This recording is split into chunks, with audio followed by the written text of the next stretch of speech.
resub. Salutations, Spikelings, and I, your devishly handsome friend and lovable rogue, Aspiring Spike, here to bring a tiny sliver of hope to your dark and pressing lives. How will I do this, we ask? Why use expensive fetch lands and high-powered synergies in Modern? No, silly. I'll use Dimir, Rogues, and Pioneer, enjoy my continued dominance in all things MTGO, and support my stream. Leaving a like, comment, sub, follow, hit the bell. Sub to CP Pro, drop some bits, blah, blah, blah, blah, blah. Yeah, we were talking about this on stream yesterday. I decided to, spend some time working on the list. One card that a lot of people ask about in Pioneer is Deathrite Shaman. Deathrite Shaman is banned in Modern, banned in Legacy, very, very powerful one-drop, but without traditional fetch lands is usually not very powerful in Pioneer.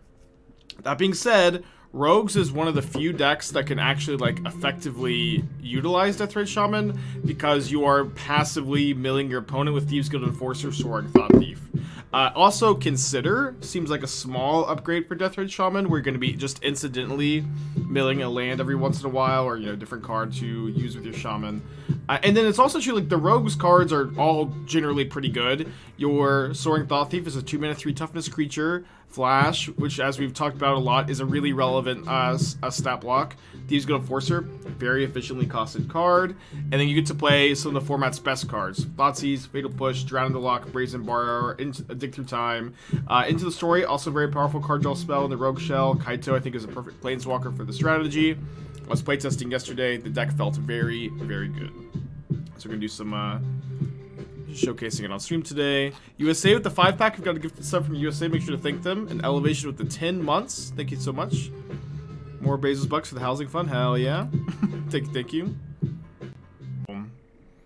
Okay, bring us Giganta the Wellspring. I think we'll try to keep this hand. It's a little land heavy. You think it's Ashi anytime? What matchup is Damping Sphere? Lotus Field. Lotus Field. You gotta sideboard for Lotus Field, chat. You gotta put cards in your sideboard for the Lotus Field matchup. Okay, I hate drawing a land on turn 1.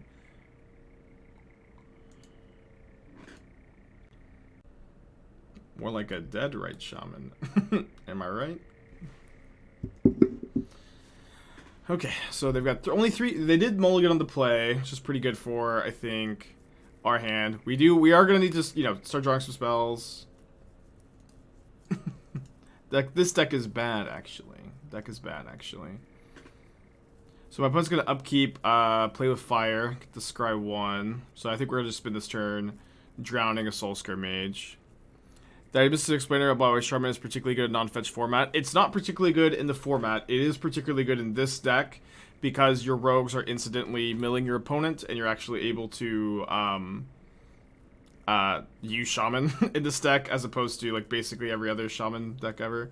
Maybe it's better to play the Soaring Thought-Thief this turn. I think I kind of like that because I get to soak up 2 damage with playing either card, and this maybe gives me the... If I draw into the story, I'll want to attack.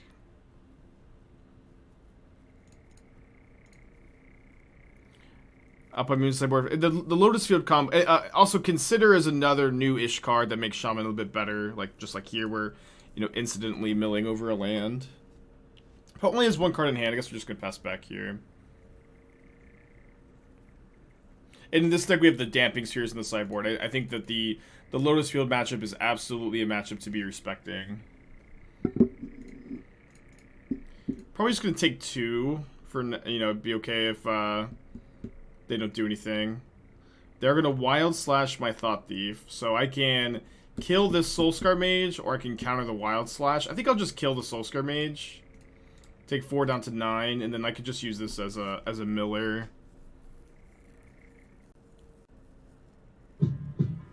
Timo6, thank you for 4 months. Appreciate you. Yeah, we are playing 4 Deathrite Shaman in this deck. Deathrite Shaman is, this is one of the few archetypes that Shaman is good in. How am I liking the deck? I'm liking the deck. I was doing some playtesting last night, like I usually do with these new brews, right? I was 3-1 with it last night. I lost a pretty tough match against the blue-red control deck. Then I didn't get to play match number 5. But the deck felt great. I was really impressed by it. Made some changes coming into today. But Necromancer over Damping Sphere, if they have Besage you, they can't protect with a counterspell.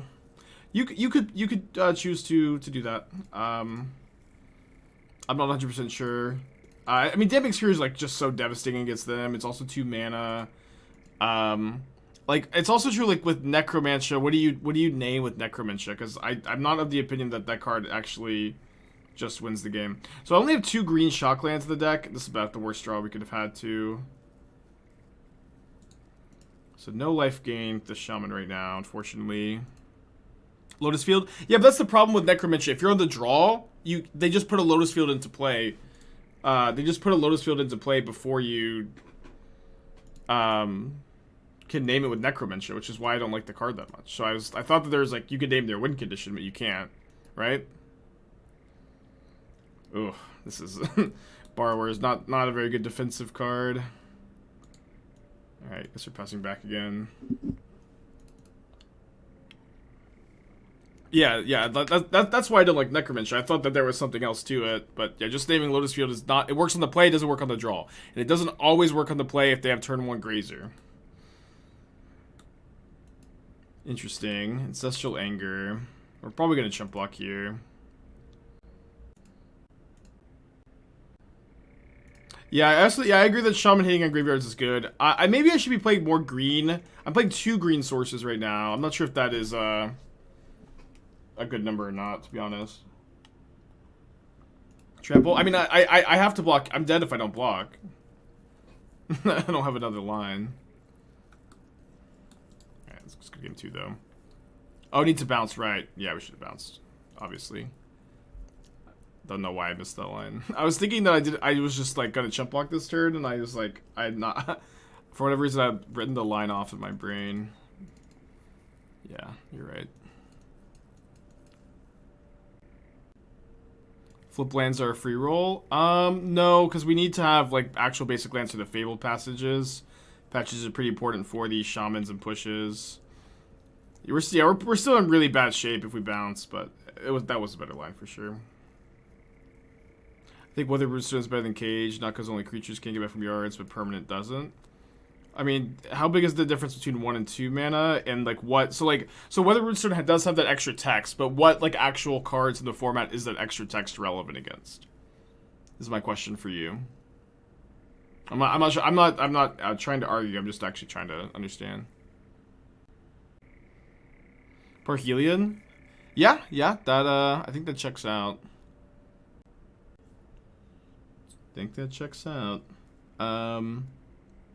Yeah, we can make that change. It is. I feel like 1 mana is like a lot more relevant against Phoenix and Winota.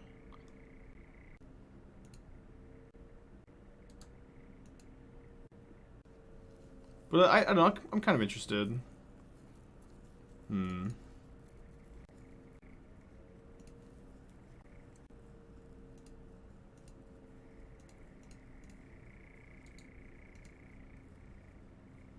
Runestone is better. I think that you're probably right.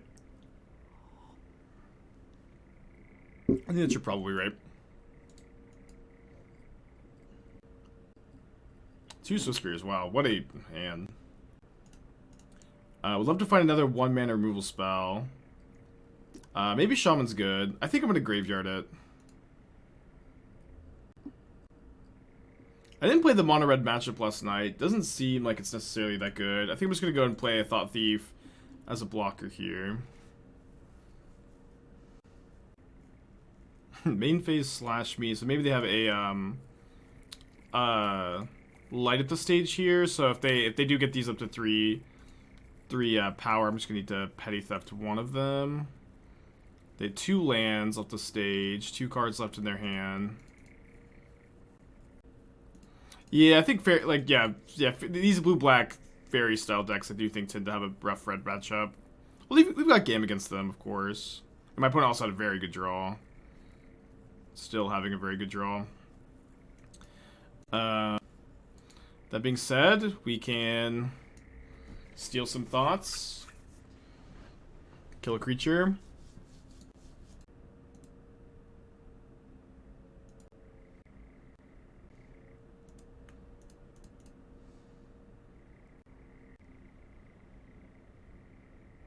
I've been finding Pioneer. I'm liking it a lot. We have to sing the name of the next card drawn too.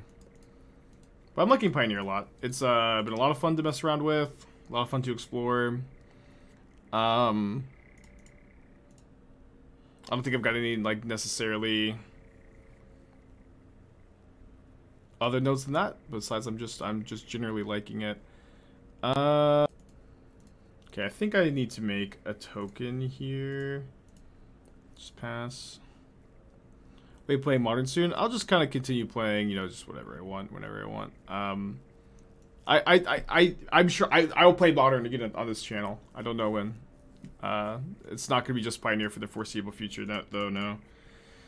Okay, this is gonna be a pretty good exchange for us. I'm gonna Aether Gust the Swift Spear. A little bit of a 2-for-1. Oh, sorry. What did I draw?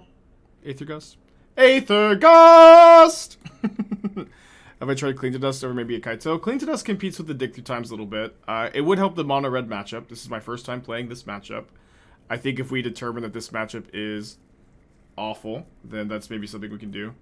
I think I kind of have to take 3 and start drawing cards with the Kaito.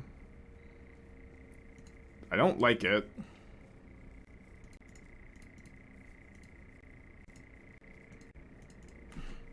Sometimes you gotta do what you gotta do, though.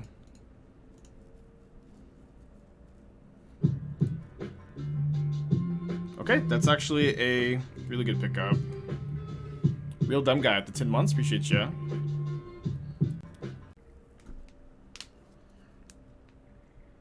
Would Kalitas not be better out of the side for mono red? Well, I think we're kind of talking about main decking clean. Kalitas would be a really good sideboard option, I think. I was like a little hesitant to want to play 4 drops. And, you know, we do have Aether Gust and Bloodchief's Thirst for this matchup, but, like, the lack of, like, real life gain, I do think is pretty felt here. You know, just like any new brew, like, this deck showed a lot of promise in my testing last night. But the sideboard and figuring out all your sideboard plans is just something that you can't figure out overnight. Just something that takes a long time. So, you know, if the mono-red matchup ends up being really bad, I think that's a problem that's, like, you know, pretty solvable. If that's something you need to prepare for a metagame. Collective Brutality. I feel like Brutality is better against Modern Burn than it is against the Pioneer red decks. But it would be an option, for sure.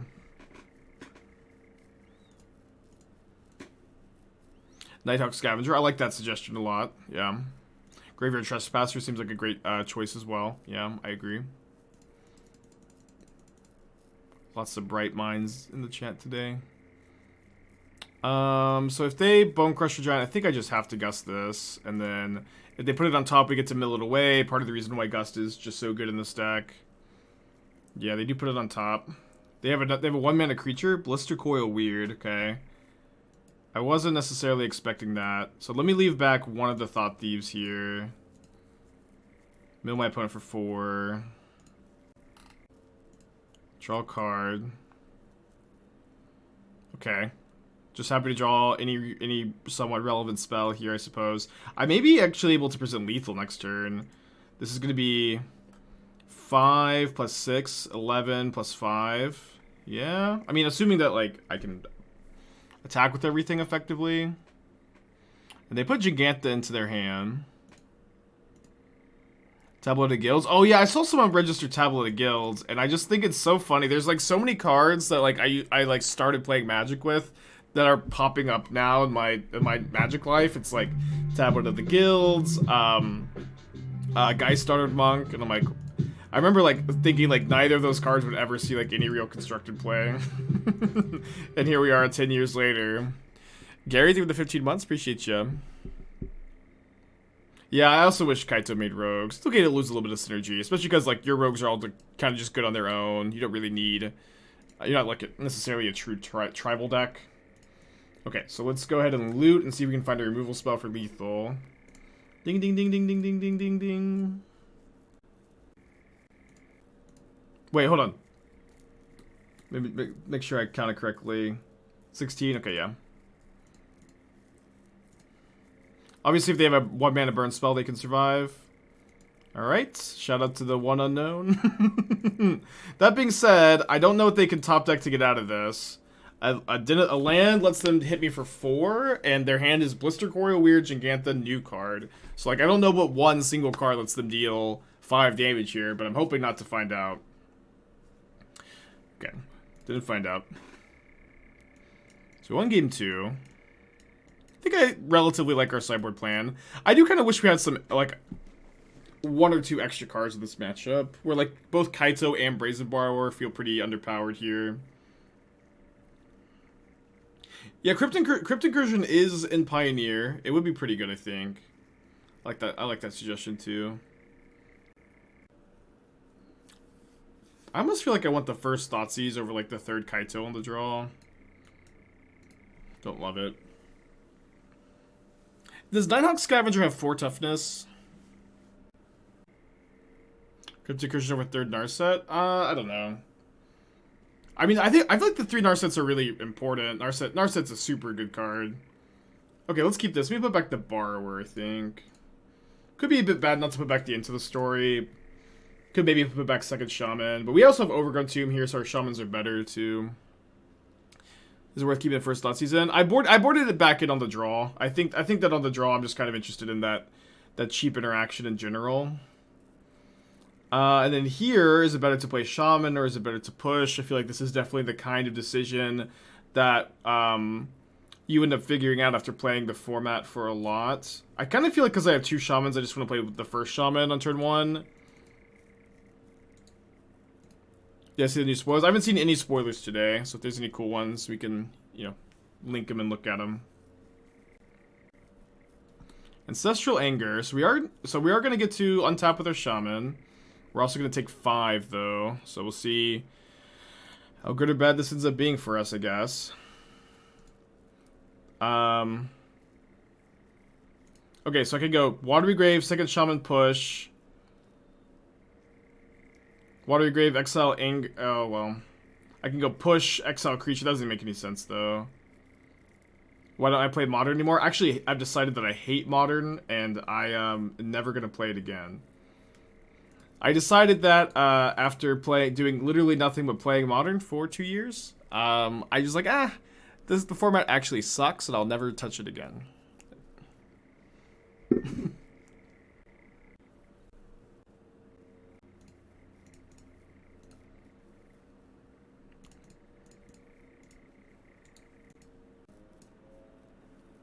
Okay, strike me, kill my Shaman.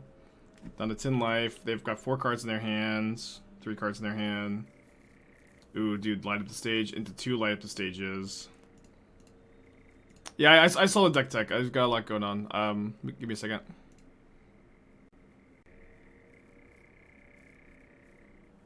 Okay.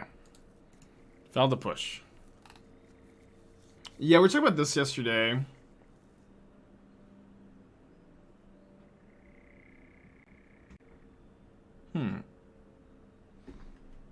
I feel like this looks like a good first draft to me. I'm not sure how good Gildagoose is here, though.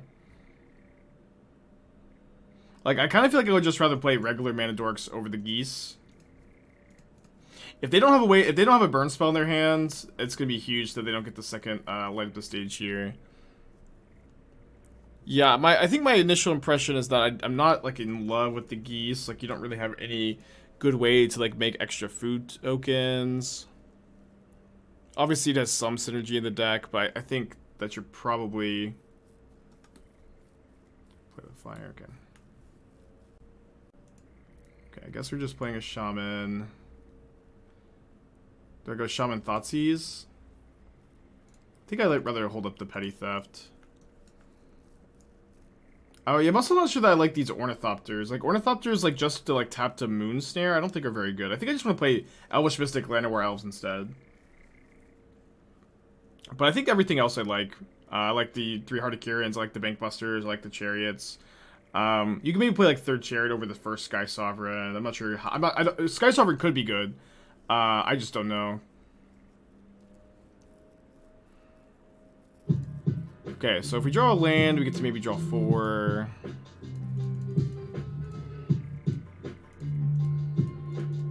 It's got 4 cards in their hands. Sideboard looks like a very good like first draft of a sideboard. I'm not sure that I've got really many, if any, notes. Okay, 2 Steamkins and a Slash. I think I'll just take a Steamkin.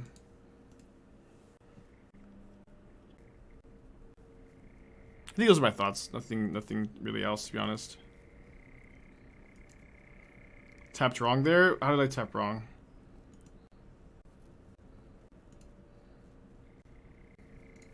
Maybe not. I retract that. Consider it retracted. AJD, thank you for the 9 months. Appreciate ya.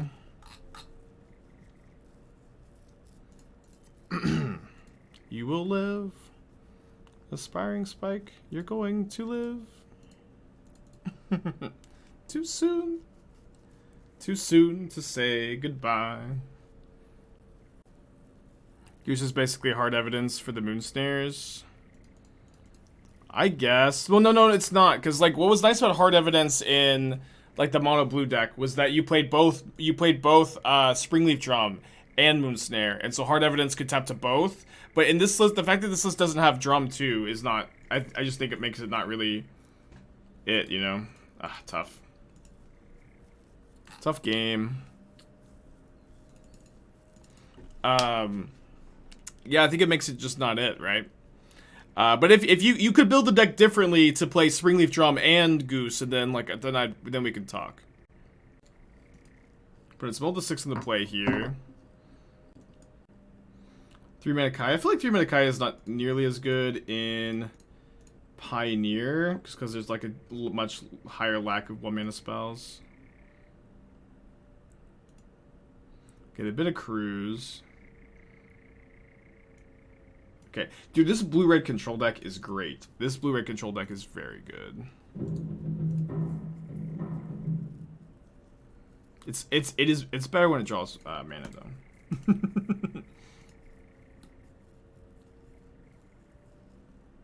Kai is great against Oven and Mono Red. Okay, yeah, I mean, but is Kai like, you know, those are 2 matchups. I feel like against the overall matchup spread, maybe Kai is not great. This deck already has like a ton of game against those matchups and a ton of main deck graveyard hate with the Trespassers. Get a loot because they've got the Flame Blessed Bolt here. And then probably just discard second Kaito. Could discard the Borrower. Yeah, it's pretty bad against their 2 burn spells. If I were to leave with Collective Defiance over Days Undoing in blue-red, I think it's much better. I think you're right. Something I do hate to say that. I do hate to say that a chatter is right, but... I think you're right.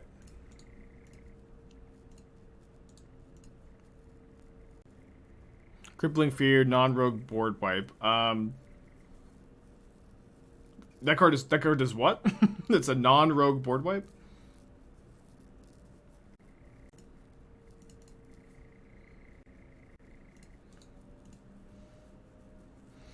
Choose a creature type. Creatures that aren't of your chosen type get -2/-2 to return. I hate that card costs 4 mana. I really dislike that card costs 4 mana.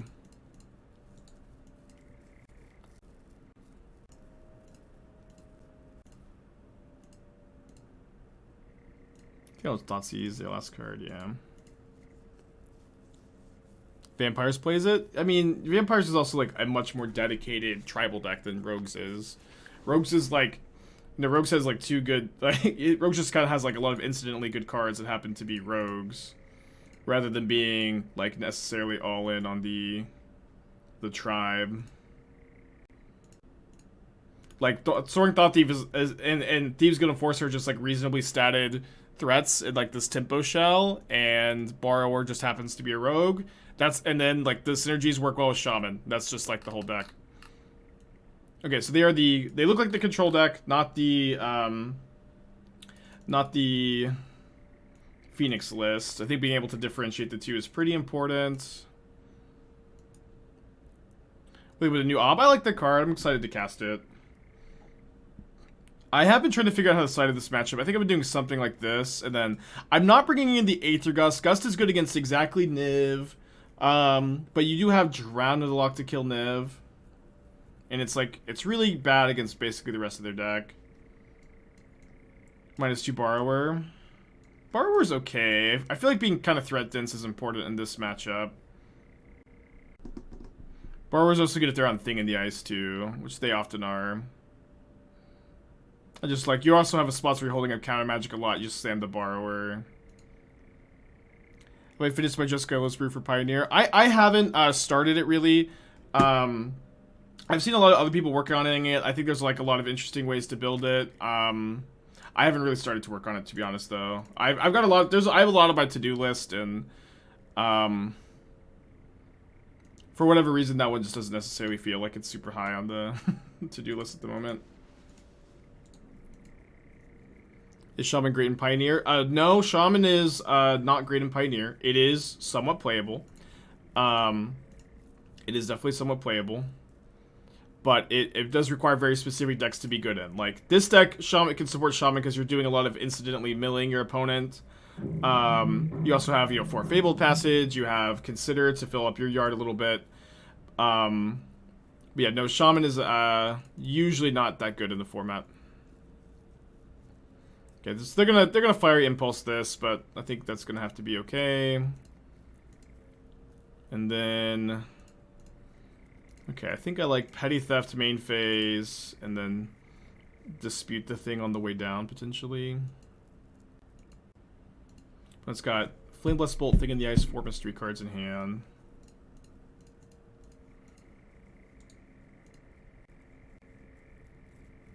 And obviously I think that's a big part of the reason, like, to want to play a deck like this, where Deathrite Shaman is a really powerful card. Like, it is dying to Flame Blessed Bolt here, but it is a really powerful card. And so, like, just finding a home that can actually support it is in my opinion, a very valuable thing. Okay, they decided not to bolt the Shaman. Offer can refuse, get a Demon's Phoenix, turn one counter, gut shut. I don't think so. Sounds a little lost in the sauce. Yeah, I don't think so. I was about any new spoilers. I haven't seen any new spoilers today. I'm down to talk about them if somebody wants to link a particularly interesting one, though. This is me dipping in Pyramid. I might also do some Legacy. Nothing is ever off the table completely.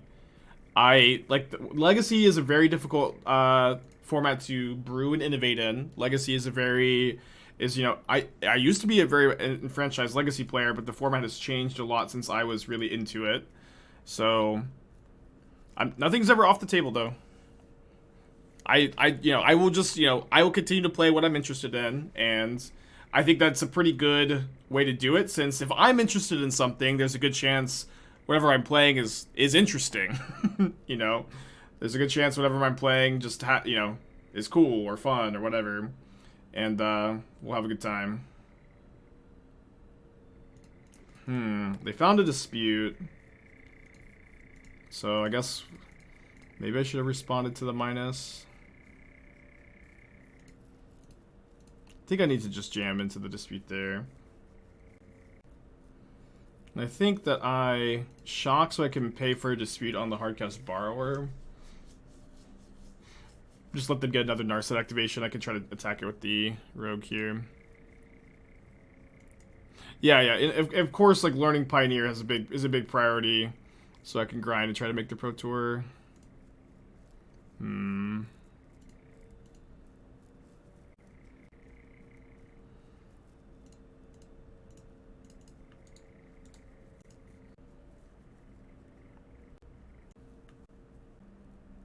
I think a lot of you guys are also interested in learning for that reason too.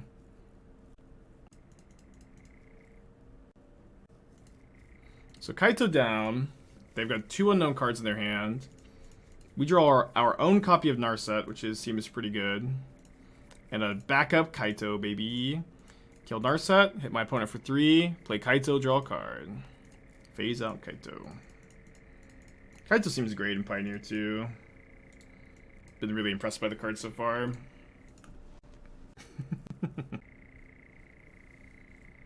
Found a Flame Blessed Bolt to finish off my Narset.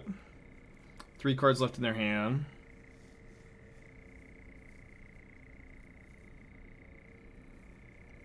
Then opts after Narset is dead. A powerful play to not opt into the Narset.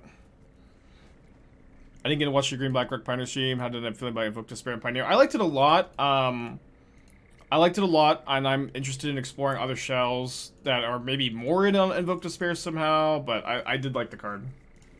Okay. Not thrilled to draw 2 lands here, but I do still feel a little ahead at the time of making this comment. Uh-oh. Yep. Oh ho, here he comes.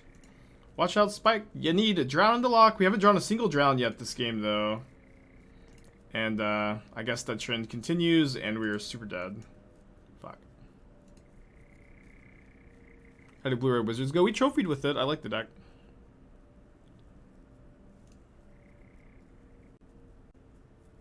Yeah, this one actually can't be countered. I know that one for sure can't be. Alright, I yield. Niv crushes these matchups. We do have 4 Drown in the Lochs as answers to it, so I'm not sure that we're supposed to play the Aether Gusts. Borrower can also buy some time against it.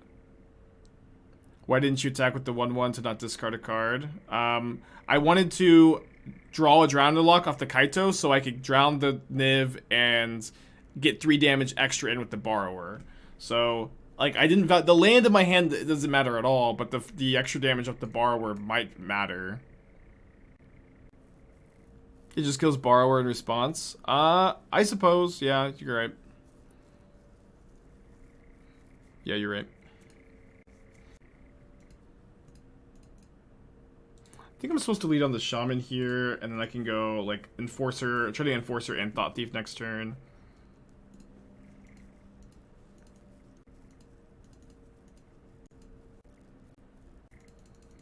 Shock in the Steam Vents. Yeah, I think I still like the Enforcer line. Obviously, this is, like, contingent on my opponent milling a land, but if I miss, I can just get the opt, or sorry, consider. I did hit the lands.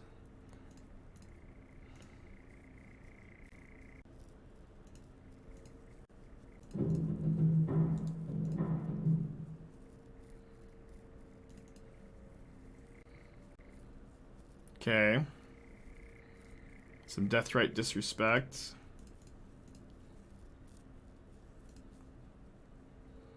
I think I had to graveyard that, though. Missing a land is pretty tough here. Maybe I should have played the Thought Thief this turn.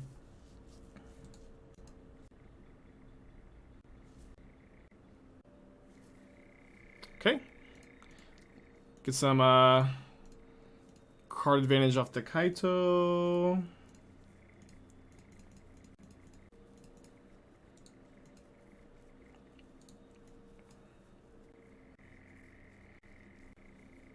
Four cards of my opponent's hand. I think if they kill my Shaman here, I can't really afford to fight over it. Oh, fry the Kaito. That's fine. Let's have a second Kaito.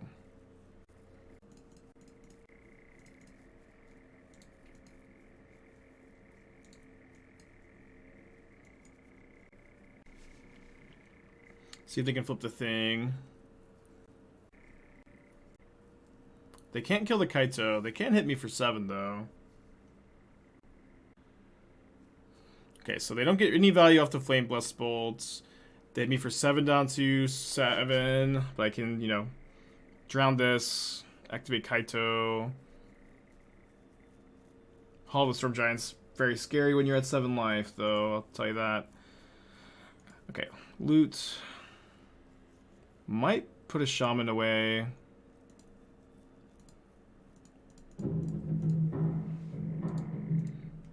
Okay. I do like that we have a Drown in case they have Niv. They've got only 3 cards left in their hands. Consider in response to Thought Thief, maybe looking for like a dispute. Thought Thief resolves. Immune to Flame Blessed Bolt. Can die to Fiery Impulse. I think I want to keep ticking up. I've got 2 lands. I don't mind discarding one of them. And then, you know, we can Ultimate Kaito also, of course. I'm gonna do everything I can to not drown. So just hold the drown for a Niv Mizzet. But obviously there are some other cards we're gonna need to drown. Like Opt, we have to drown that. Just kidding. They put a card on top with the Opt, then they cast Iteration. I think I just let the Iteration go too. How good is Shaman? Shaman's good in the deck. It's not like, you know, it's not going to be the same Deathrite Shaman that you missed, but it's good in the deck, I think. Okay, I think I'm going to Petty Theft the thing in the ice here. Here, we're just going to attack with the Shaman. And draw another card with Kaito. Getting pretty close to the ultimate. Narset is a phenomenal pickup here. And as much as I would love this into the story, I think just taking Dispute and having 2 pieces of permission up here is just too good to pass up on. So I kind of like just disputing the thing in the ice here, and if this taps them out, I'm pretty happy. And like they're not using that mana to use counters for the thing in the ice flip. And then one thing I could do here is I could drown the thing in the ice, and I could ultimate Kaito to start putting creatures into play. And that could be an okay line, but I do think that that is like the only way we lose, and like that's how we lose to Niv. Although now I've got a second drown. So maybe with the second drown, this is fine. It's gonna be so hard for them to like deal with me. Like every time a creature hits them, I get another creature. I'm pretty sure I'm getting a Thought-Thief. I could get a Thieves Kid Enforcer, so if they draw a land, they're not gonna just haul me. And also, I guess I'm milling them maybe even like a reasonable line. But I could just get more Enforcers, which are gonna like stack the triggers. Not this time, opponent. Not this time. And Narset also prevents the draw off the Niv, so they don't even get a trigger. And we drew another drown. Okay, awesome game. This matchup's been pretty interesting. I played it a couple times last night. Man, it's too bad Murktide region exists, I guess. I don't know. It's like I'm kind of used to getting 2 mana 8/8s flying and modern. Possibility Storm, okay.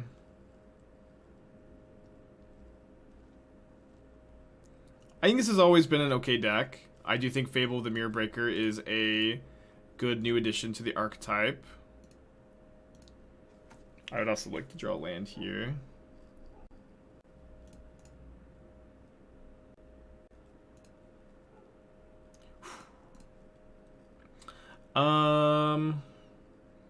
I think I want to Enforcer, so if they do have some interaction up here, they can't use it right now.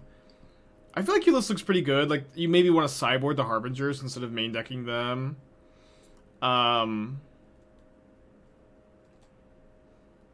Yeah, you may want to sideboard the Harbingers instead of main decking them, but I feel like the main deck looks pretty solid.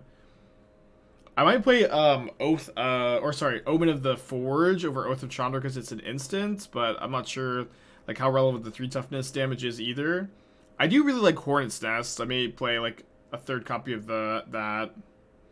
I would also definitely be playing Outbind Moon though. Outbind Moon in the sideboard to deal with the Lotus Field matchup seems like a big concern for this deck. So maybe like just like 3 or 4 Alpine Moons over the Cinder Vines. I think the Cinder Vines is worse than Alpine Moon. I'm not sure that I love the Ooze either, but Ooze is fine, I guess.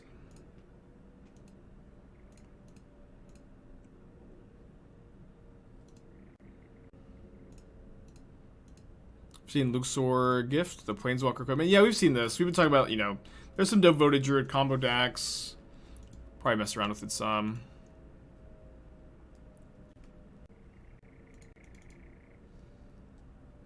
I guess one interesting thing about the new Death Shadow or whatever is that card does cost 15 mana, so like there is potentially some like The fact that you can get a 15 mana value permanent into play probably is pretty relevant, actually.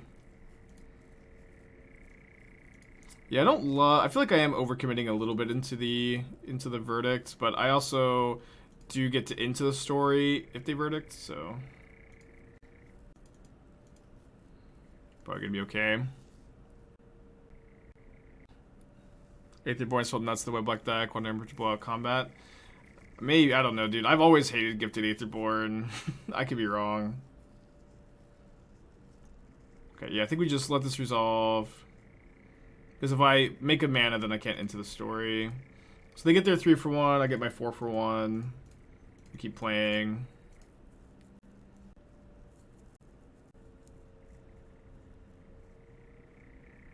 It's pretty good. I think I'll wait on the dig through time for now. Definitely feels like this is a turn I should be deploying threats. So another one of these hybrid mono green drops. If you could create one or more tokens, you may instead make that many 2/2 cat creature tokens with haste or that many 3/1 green dog tokens with vigilance. Well, that's an awesome commander for sure. Kind of interesting with Tyro's Tracker, interesting with Gingerbread Cabin, potentially. You could have responded with Insta Story, then get mana, then play the Black Rogue. No, I couldn't, because the Supreme Verdict was going to be the 7th card in the graveyard. Oh, so I need to play Enforcer and Borrower here, actually. I guess we'll just dig through time.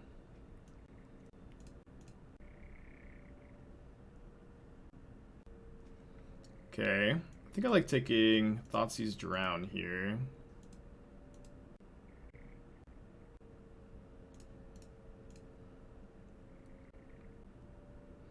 Deluge, Settle the Wreckage, Narset, Dovin's Veto. Well, I think I like taking Deluge, and I'm going to have the ability to Deathrite Shaman it away later. Yeah, I don't really care about the Settle or any of the other cards, really.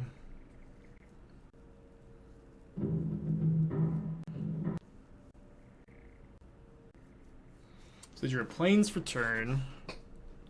So they don't have triple blue, though, so they can't go Narset with Veto up. They're definitely just going to jam the Narset. Minus. They get a Faithful Absence. Okay, so I'm gonna play Enforcer, then Borrower. I think I'm gonna value the mill game plan here. And then this is gonna stop them from being able to use Faithful Absence to keep their Narset alive, but they can absence my Shaman right now to stop me from exiling the Deluge. That threat's still too strong for Modern? Yep. Yep. Always will be, probably. I may just I think there's a good chance I'm just on the mill plan here. I'm probably gonna save this Thoughtseize for a turn that they hold up Settle the Wreckage also.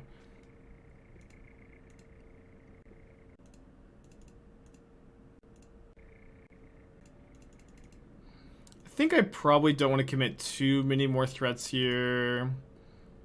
Let me think. They've already used one verdict. And it is true the Thought-Thief, if I commit it here, it is kind of good with the mill game plan. We get the Thoughtseize there, Settle the Wreckage.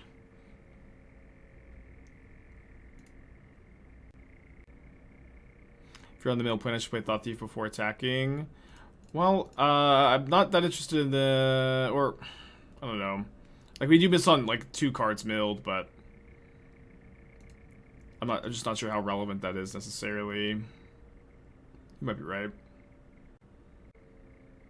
So I could drown this. I kind of like drowning this. This doesn't mean I have to attack with the Shaman, I guess. Yeah, I just get so much damage in, though. Okay, and they just concede. So we're going to bring the Fatal Pushes out, bring in the Disputes and the Narsets, probably go down 1 Consider, And then maybe a Borrower, maybe another Consider. Probably a Borrower for mana curve considerations. Yeah, I agree this matchup is probably pretty good. Even Heartstabber.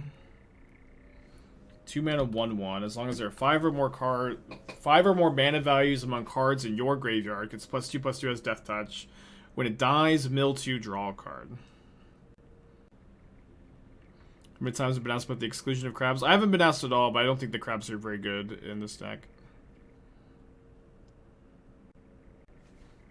Yeah, I don't know what to think about that one. Okay, deck tech. Grixis Urza. Looks like a relatively... We've done a few deck techs for... I'm gonna keep this. A few deck techs for Grixis Urza lately. This seems like pretty much, I think, where like we've landed at with the list. One card that I really just don't know about is Deadly Dispute. Like, I like this card a lot in Pioneer. I do think it's fine in this shell. I just don't like how dirtily it is in a deck that's already super dirtily. Okay, put a mulligan on the play. They have no spells in their hand. Okay. That being said, this is also coming from someone who's actually, I think, never cast the card in Modern, or at least not very often. So, you know, that's just, you know, an impression there. Like, there may be something better, but I do actually like 4 counterspell through Dispute. I love that split. I think the list looks very tight, to be honest. Mana base looks great. Although I guess I don't think I'd recommend this Smoldering Marsh actually. I would probably play second Steam Vents over it. Yeah, I can't in good conscience send you out there with a Smoldering Marsh in this deck specifically. I think I'm gonna bleed on Kaito here. It's kind of close. See if they found a counter spell. They did. As far as the sideboard goes, I feel like people, this is very like an old school approach to deck building. I'm gonna have one Tezzeret, Agent of Bolas in my sideboard for the grindy matchups, but your deck is already great against the grindy decks, and but it's also true, like, it's also, I mean, it's good against the grindy decks at least, but it's also true, like, the grindy matchups are like 4-color Omnath, and like, this is not like a particularly good card against 4-color Omnath. I think I like taking Dispute so I don't get got by Narset or Teferi this turn. Obviously, like, them knowing about Dispute is kind of tough, but just being shields up against those 2 cards, I feel like is pretty good. So I don't think I would play the Tezzeret. It's just kind of like too old school for me, I think. I think I like the way the rest of the sideboard looks, although I do think you really need a Chalice of the Void. Yeah, being able to whir for Chalice in response to Cascade is really valuable. Okay, that's really good. Can't dispute that one. Undisputably good. Borrower is a pretty good pickup, though. We would take the Consider. And then what? Just play Shaman. Shaman, Petty Theft, Consider Dispute. Oh, there's no whir in this deck? Okay, sorry. I totally missed that there's no whir. That's embarrassing that I missed it. You gotta be playing whir. I always play whir over the Deadly Disputes and maybe like the Third Thopter Foundry. Sorry I missed that. I'll be playing the whirs. Okay.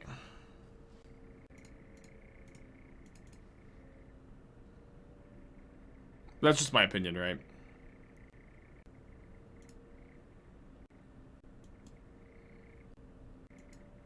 Just my opinion, man. They graveyard that. It's kind of nice with the Shaman. Got a lot of mana we can make off the Shaman. Can even hardcast into the story. Probably gonna wait on that though. Cool, cool, cool. So I guess now what we're doing is Petty Theft on the token and just try to attack the Wandering Emperor for 1. Yeah, with no Saga in the deck, War is definitely very castable for you. It's fine. They have a Typhoon. Typhoon is devastating here. Ugh. Worst possible for us by a lot. Why not main phase, bounce the token, leave Borrower open for the instep? I mean, I've got the Dispute up, so I feel like it's pretty unlikely to lose the fight. I guess I lose against Vito. But it's also true, like, I don't think that we're necessarily going to be able to run the Borrower out on instep very efficiently. Maybe I'm wrong about that.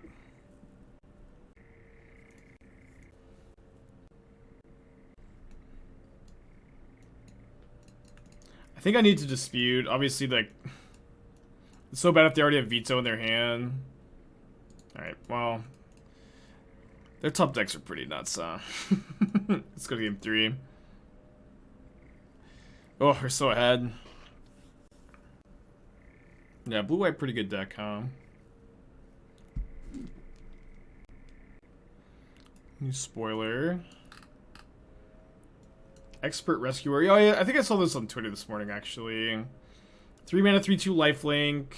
Whenever it enters the battlefield, return target creature mana value 2 or less from graveyard to battlefield. That creature can't attack or block while you control Expert Rescuer. It is another card like Renegade Rallier that combos with Sophie Eriksdotter, which is kind of interesting. I actually really wish that this card was a 2/2, so that you could tutor it with Imperial Recruiter. I would be surprisingly, I'd be surprisingly thrilled if this card was just a freaking 2/2. But it's not. Is Hidden Strings a good deck? It's one of the best decks in the format, yeah. It's also not fragile. It's very consistent. It's very good against counter spells, discard spells. It is weak to hate pieces, but now you even have Beseiju to be good against, or better against some hate pieces. You can like summon Scrying for the Beseiju. Okay, opponent's mold the 6 of the play. Or sorry, on the draw. Spike, you're getting into Pioneer. Yeah, the format's been pretty fun. I think it was Shadow Immortality and Shadowless. It seems worse than everything. It seems worse than like Murktide Regent. It seems worse than Scourge of the Skyclaves, Tarmogoyf for the most part, where you like have to already be at 7 lives, so like you're never casting this card on turn 2. What is interesting about this card is it costs 15 mana, or it has 15 mana value, and there are potentially some payoffs that we'd have to explore. I would have to like do a big Scryfall search, and I will do a big Scryfall search. But I do imagine there is a way to like exploit putting a 2 mana, 15 mana value creature into play. Dude, I hate this. Their hand is very good against mine. Kind of feel like I have to take the Emperor. Calibrated Blast? I don't think that that's the answer. Could be wrong. Tie out the 30 months. Appreciate you. Long time, dude. Welcome back. Yeah, I was thinking maybe I could get them with just the Shock in the Breeding Pool. Pretend like I've got a counterspell for the Narset, and now I actually do have a counterspell for the Narset. And now I can maybe make mana with the Shaman this turn.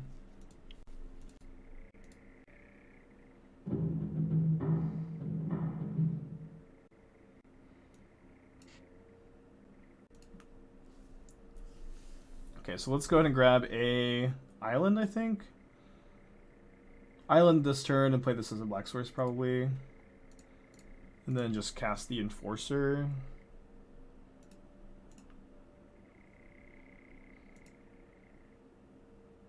Faithful Absence sucks, I think.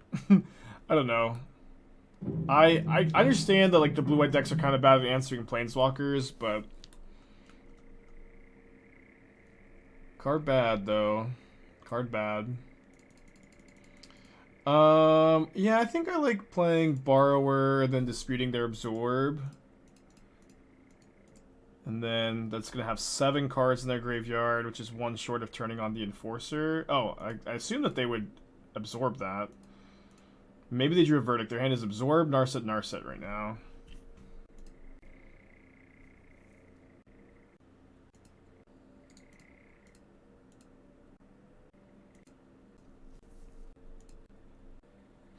Okay, so pretty forced to thieve some thoughts here to trade Enforcer for the Shark token. My opponent's hand is Narset, Narset, Absorb, and will be 2 more mystery cards after their draw step.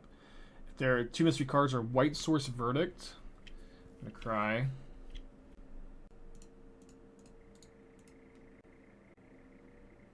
Okay, Veto is one of the 2 mystery cards.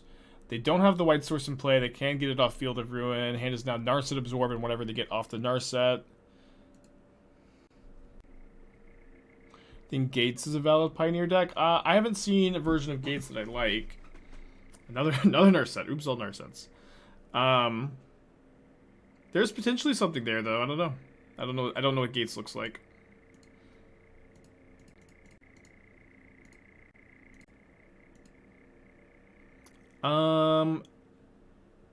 My opponent's not top decking Verdict. I've seen Into the Future.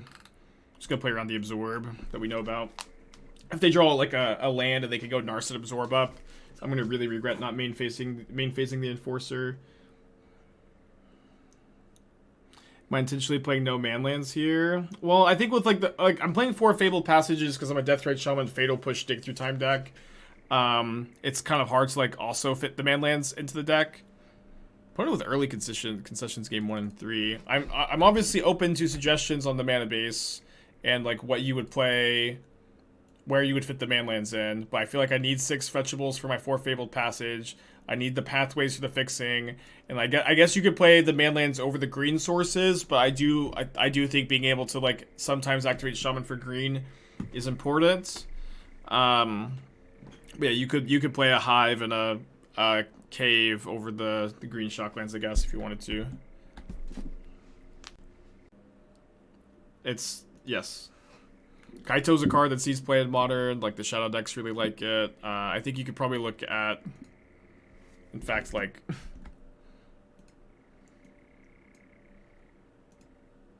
I don't even feel like there were that many good mana value 3 cards in the Horizon sets, to be honest. There's obviously some. Teferi Time Raveler is not a Modern Horizons card. Uro is not a Modern Horizons card. Oko is not a Modern Horizons card. But it's just like, I think you could really go down the list.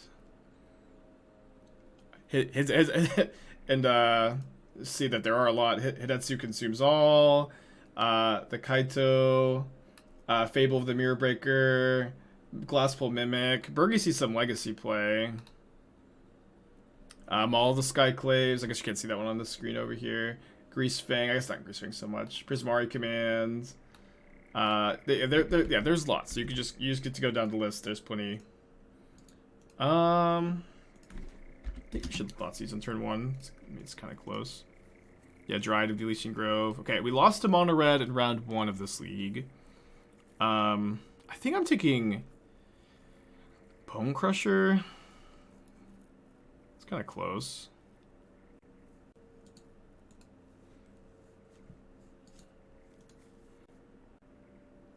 Blue-white or blue-red control felt strong. Both have felt strong. I know that obviously the big question is what's the best one, but both are good.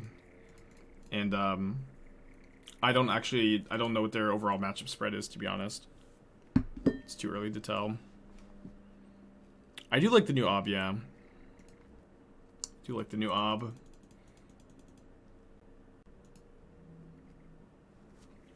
Okay, so taking a pretty big hit here.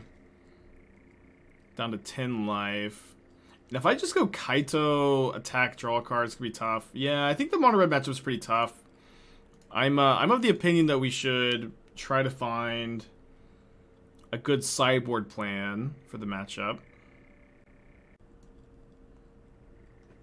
They put a card on the bottom. I might just need to attack and try to draw a card.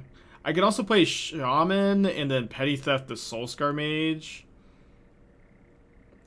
You get to make mana off the Shaman next turn. I guess we could do this. Has Fabled Passage plus Deathrite been good so far? I mean, those two cards have synergy together, yeah.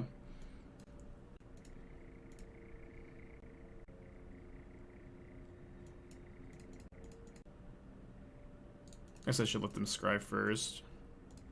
Could try Brutality. There's a lot of good options. I don't think Brutality is the best option. I think it's like Crypt Incursion, Kalidas, maybe main decking a Cling to Dust.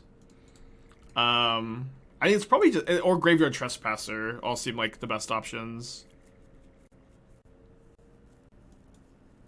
We could like play Graveyard Trespasser over the cages. These are very good hits for my opponent.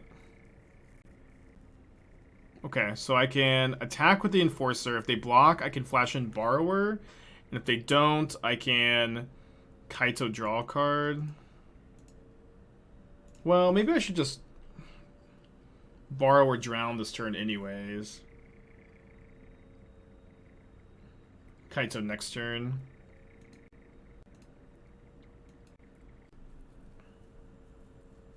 No Cerulean Drake? I mean, I think that card kind of sucks. I don't know. Where the strong matchup deck seems to get run over by Winota and Mono Red. I'm not sure that it gets run over by Winota. It might. I think Drown and Push are both pretty good against them. I think it's much better against the blue decks. Could get run over by Winota. That's also I beat Winota last night actually in my testing, but you know, just one match, right? I think I should probably actually let the Chanda resolve. I can attack it with my creatures next turn pretty easy. Why not Kaito plus Loch? Because this makes my Thieves Guild Enforcer a 3/2 to block effectively, which I think is very important here.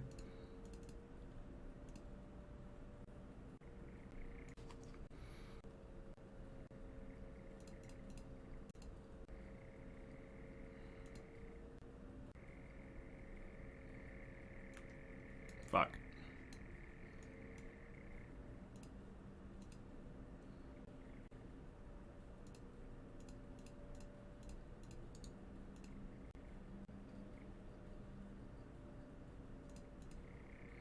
So we're going down to 2. In really bad shape. We also haven't incidentally milled any lands, which is kind of rough. Play it out, I suppose. Chandra can put me to 1, which is not 0, but I guess they can just activate the Din and kill me.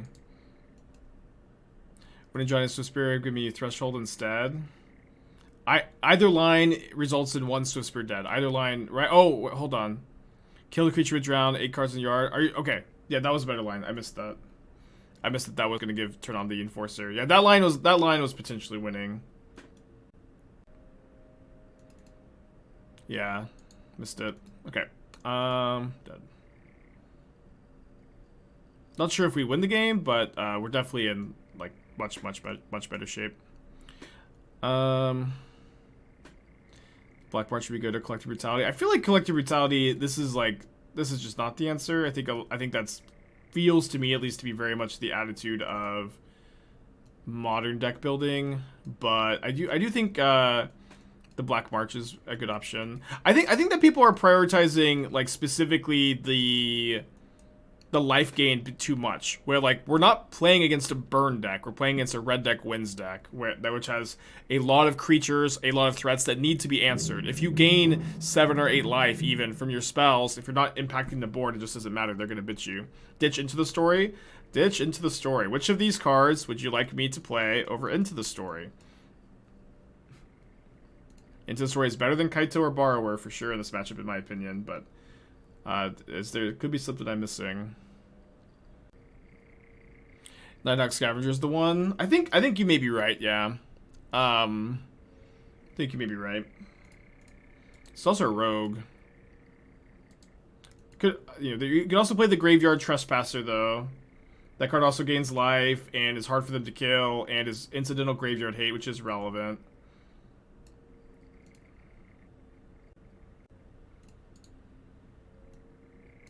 Yeah, Kalidas having 4 toughness is also nice. Is also graveyard hate. It's also 4 mana though. As the cast spell second non-land permanent, each opponent chooses a permanent they control, shares a type with the sacrifice permanent, and sacrifices it. Draw a card.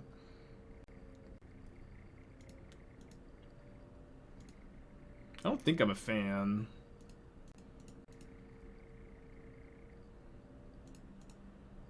Yeah, it's always gonna be a rough matchup, I think. Cletus gets wrecked by Chandra. Yeah, I think that's a good valuation. Yeah, if that card could sack a land, it'd be maybe too good, but it'd be a lot better. Okay. Press back.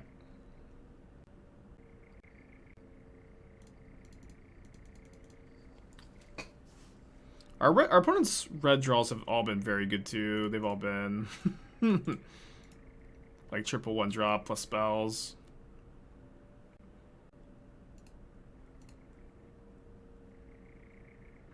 Okay, that is definitely like the card we need. Why RTR forward for Pioneer? Why not include Innistrad? Was this ever discussed? They discussed it. I think we. I think it was a good choice. I remember liking the choice. I'm trying to remember why I like the choice so much though. I kind of want to push the Swift Spear or thirst the Swift Spear so that I can petty theft the Soulscar Mage. I do think that there are a lot of Pioneer or Innistrad specifically cards that would actually be probably like pretty good for the format, like good power level overall. But there's a few Innistrad cards that are pretty problematic, like Faithless Looting is like kind of the big one that comes to mind. Looting. Drogskull Captain is also like surprised. I know like Drogskull Captain, what are you talking about? But Drogskull Captain I think would quietly make Spirits like one of, if not the best deck in the format. So I would be a bit concerned about that one, to be honest. Snapcaster would not be too good. It'd be fine, I think. Yeah, but there'd be Thalia is actually in the format now. Thalia is actually in Pioneer. Yeah, I think that Lingering Souls, Huntmaster of the Fells, Thragtusk is in 13, not Innistrad, but I think it'd be a good addition. Liliana of the Veil, Snapcaster would all be pretty fine. Yeah, I think looting. I mean, yeah, looting is probably like the card that probably made them not include Innistrad. Bonfire of the Damned would be awesome in Pioneer. Yeah, I was kind of thinking that they could do like an Innistrad remastered and like have that enter Pioneer, but like I think Drogskull Captain and Faithless Looting are like two cards I would really not like to see enter Pioneer. But I don't think that there's any other card from the set that I think would probably be too good. Trying to think about like Avacyn Restore, Dark Ascension, but my opponent's kept 7. This is not a winning hand. I think I'm gonna go to 5.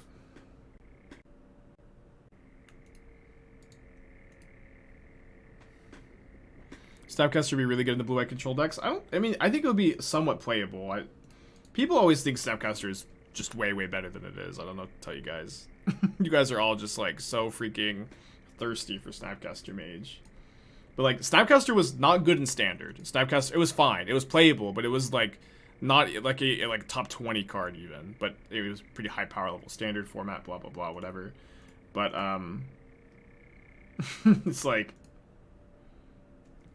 Snapcaster wasn't that good in Standard. It's like you lose like a lot of the cards that Snapcaster's better with in Modern, and it's just not that big not that big a deal. Would Cavern be a problem? I don't know. Counter spells aren't that prevalent in this format, so maybe not. And Cavern's also a very good card, so maybe yes. Snap with March would be kind of good. Yeah, like Snapcaster would be like, I'm not saying Snapcaster would be unplayable. I am saying that Snapcaster is just, it's so much worse than the average player thinks it is. It's just like a fine blue card. And I say this as someone who loves Snapcaster Mage as much as any of you. You all think Snapcaster is way better than it is. Maybe we should have main phase Drown because of light up the stage. Snapcaster Vapor Stag Mana Leak. When I say standard, I'm talking about RTR Innistrad Standard. It was good. It was good at Scars Innistrad Standard. It was really good there. That wasn't a standard format I played though, so it wasn't. It's not really like my frame of reference, I guess. I think I'm gonna main phase dig. Could find. I guess I might find Fabled Passage push. Am I even pushing this turn?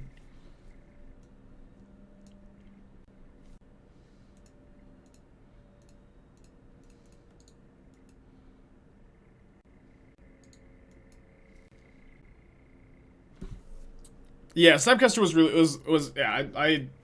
I didn't play that standard, but the standard after it, and like it was playable, but it was not nearly as good. But that's also because like you lost Ponder, you lost Mana Leak, you lost Vapor Snag. Like there just weren't like very many good cheap spells to snap back.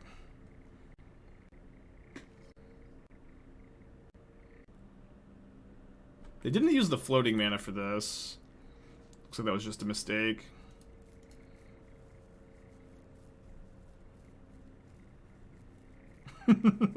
No, we're one card short of Into the Story. I think I'm just gonna petty theft the. Oh, if I petty theft this, then it's gonna enter with a counter on it. But I want to gain the life off the Shaman this turn. I guess I can pass. Maybe my opponent will kill my Shaman pre-combat.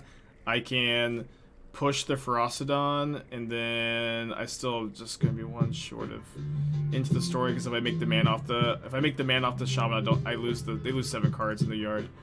Legionnaire, thank you for the 7 months. Appreciate you.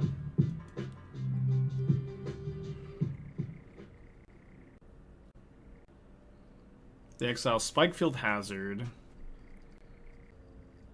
They immediately fire up the Den. Well, this is certainly best possible scenario for me. I get to push the Den, petty theft the Ferocidon, and then gain 3 life off the Shaman. But if I gain 3 life off the Shaman, I can't Into the Story. It's just so awkward they don't have one more card in their yard. Alright, that's one more card in their yard. Awesome. Still pretty behind. Maybe it's better for me to fetch pre-combat, leave the breeding pool up. Yeah, it's pretty good. So is the plan to drown the Ferocidon this turn, Aether Gust Chandra next turn, or should I Gust the Chandra now and their draw step? I kind of like gusting the Chandra and their draw step. Legionnaire, that's 7 months. Appreciate ya. I may have already said that. So I'll look at this new spoiler later. I'm fighting for my freaking life over here. Fighting for my freaking life. Can't be counter, destroyed, null, and permanent. Okay. Esper players rejoice. They do put the Chandra on top. They replay the Ferocidon. 1 card in their hand. It's not another 3-drop. Thank Clothis. So I think we go Thieves Guild Enforcer, mill the Chandra. Oh, I should have drowned this. Should have drowned that. Drown. I guess I get to consider, though. I get to consider drowned and activate Shaman no matter what. So I'll just do this now. I guess I can keep a Thought-Thief. This is good if they kill the Enforcer and I get to block. Maybe it's just good anyways. Pass back. I maybe can double block the Ferocidon too. I can just see how they attack.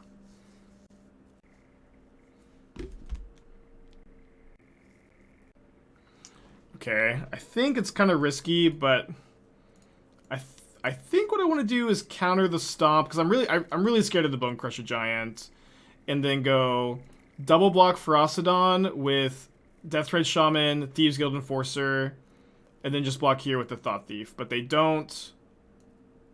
They just attack here, so I guess we're gonna flash in the Thought-Thief. Eat the 2/2, hopefully. We're still at 7 life. They've got double Ramunap Ruins. We can maybe start attacking. Okay, Spikefield Hazard. I was really hoping that last card was a land. So am I attacking here? I could attack, then flash in the Thought-Thief double block pretty profitably. And I need to put some pressure on. If the Frostodon's just not gonna die. It was a land, fair enough, yeah. Yeah, Deathrite Shaman is legal in Pioneer. It's not actually that good in most decks, but I think this is like one of the few shells that it does shine in. So obviously if they drew a burn spell, you know, it's horrible here. Why did we play the Borrower? I didn't have the freaking mana for it, did I? I can play on their turn. I'm playing on this turn, probably. Did I just have 3 mana laying over for Borrower that I didn't cast it? I really didn't think I did. Now, this matchup seems really hard. We did win, though. These are potential in the blue-green Tezzeret deck. I'm kind of stuck. I think there's some potential, yeah. I do think it's an issue to just be, like, a blue-green deck with no interaction that's just playing a bunch of dopey threats. So maybe you do need to play, like, Metallic Rebuke or something.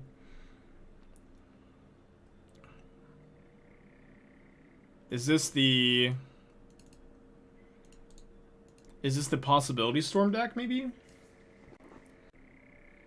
Kind of looks like it. Borrower is probably good against the old Possibility Storm.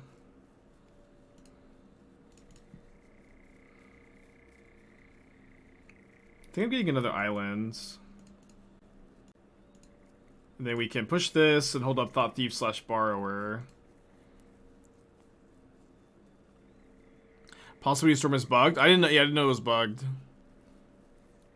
What is the bug? What's the bug? No way.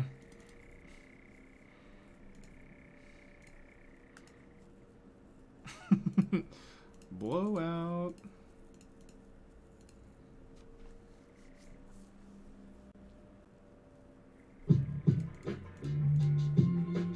Pretty Lights with the 24 months. Happy 2 years. Welcome back.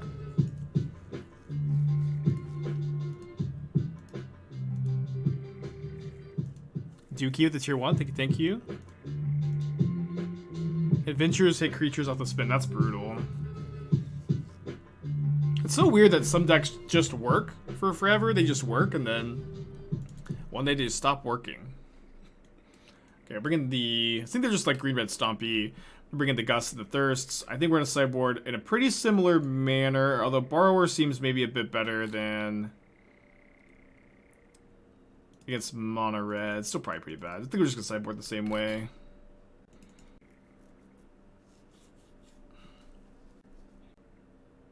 Use my platform to spread awareness of the Possibility Storm bug being broken. I think you guys maybe underestimate my power a little bit.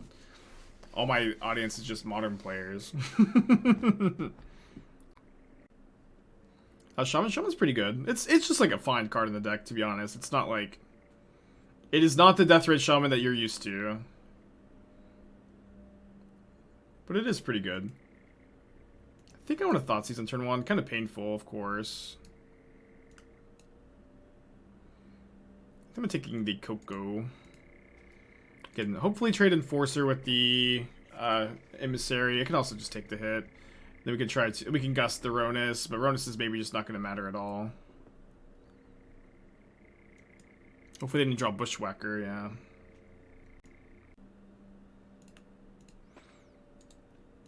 Can maybe go for a double block. If they... I don't know. I don't think they're going to just... cast the Ronus pre-combat. Probably just better to take 2. How did Deathrite get into Pioneer? It's a Return to Ravnica card. And that is the first set for Pioneer.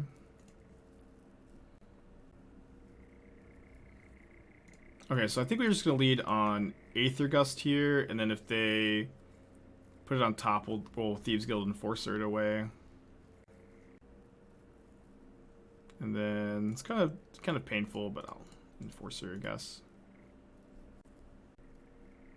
Probably couldn't commit to taking 2 more damage too. This way I can Enforcer again to get these both death touching. Ronis doesn't seem too scary, to be honest. So we're going to go Enforcer, mill them for 4. Bloodchief's Thirst to get card number 8 in their graveyard. Attack for 3, and then I can play Kaito, draw a card.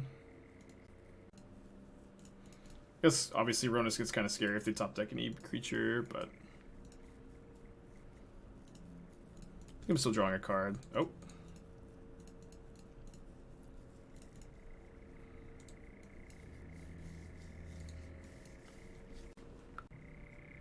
Okay, Klothys does not turn on the Ronis, thankfully. Yeah, just go attack for 6, and then draw a card with Kaito.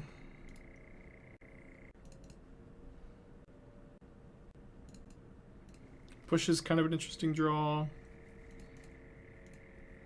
Hoping that my opponent doesn't think about it and they just targeted instant or sorcery, but they should target a creature with the Klothys. Oh, they should also target their own graveyard. They targeted my graveyard, which I guess we'll take. But if they target their own graveyard, they could potentially shrink the Enforcers. So we'll go ahead and hit them for 2. And I guess we have lethal if they have nothing, actually. We have exactly 12 or 10 after the drain.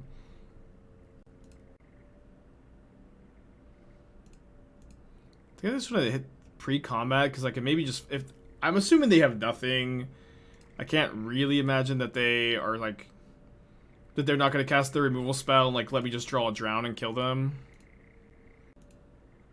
Alright, so I guess we're going to upkeep, try to shaman them to death. Just in case they've got a weird life gain spell, we're going to make them tap the mana on their turn. They've got an anti-life spell.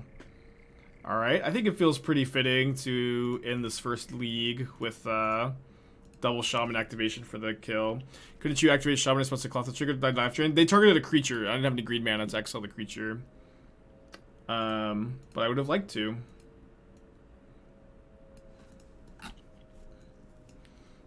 Okay, so 4-1 the first league. I do want to make some changes and have like 1 or 2 more sideboard cards for the mono red matchup. Mordekainen.